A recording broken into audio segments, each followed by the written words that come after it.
සන්ඩේස් එකේදී මම ඔයාලට පෙන්නුවා උඩට පල්ලෙහාට කරගන්න පුළුවන් විදිය ස්ටීරින් වීල් එකක් ගෑනු කෙනෙක්ට. ඉතින් දැන් මම පෙන්නන්නම් මේ ඉන්නේ මම දැන් Toyota Yaris D grade එක.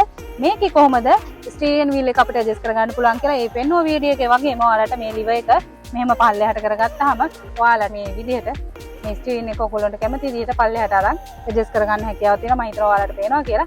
ඒ වගේම උඩට කරගන්න ඕන නම් ඒ විදිහටම මේ විදිහට ඔයාලට උඩට කරගන්න හැකියාවක් තියෙනවා. ඒ විතරක් නෙමෙයි Yaris එකේ මෙන්න මේ ඔප්ෂන් එක ඇවිල්ලා තියෙනවා ඔයාලට. තව ටිකක් ඉස්සරහට මේ ස්ටීරින් වීල් එක කරගන්න ඕන නම් මෙන්න මේ විදිහට ඇඩ්ජස්ට් කරගන්න පුළුවන්. ඉස්සරහට කරලා නම් තියෙන්නේ ඔයාලට තව ටිකක් පස්සට කරගන්න ඕන නම් මේ විදිහට කරගන්නත් පුළුවන්. ඉතින් මම හිතනවා විශේෂයෙන්ම කාන්තා පාර්ශවයේ ඩ්‍රයිව් කරන්න පුරුදු වෙලා ඉන්නවා. ඉතින් එයාලට මෙන්න මේ දේ වටිනා ටිප් එකක් වෙයි කියලා. මොකද දැන් ගොඩක් අය හස්බන්ඩ්ලා නැතුව තමන්ගේ බබාලා වෙනුවෙන් රාජකාරිවල යෙදලා ඉන්නකොට ඔයාලට හරිම පහසුයි මෙන්න මේ වගේ පුංචි පුංචි දේවල් දැනගෙන හිටියොත්. මම තුෂාරි පලියවඩන තුෂි ස්ටෝරීස්